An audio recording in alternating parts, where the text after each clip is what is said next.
Има еден закон кој е во сила, каде што синдикатите и работодавачите се усогласија, потпиша на тој закон кој е во сила и до крајот на овој месец треба да се прават пресметките и да се утврдува минималната плата. Комисијата за формирање или утврдување на репрезентативност на синдикатите веќе е гласена, минатата недела е помината во наседница на влада.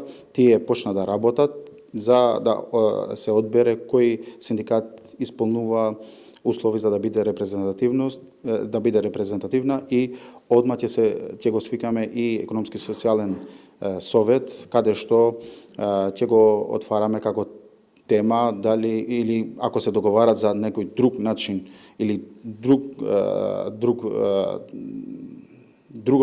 друга вредност на минималната плата, синдикатите и работодавачите, ние ќе бидеме таму за да им помагаме на двете страни. Но сега за сега, согласно законот кој е во сила, треба до крајот на овој месец да се утврди минималната плата. И ако дека ситуацијата ни е вака без репрезентативност на синдикатите.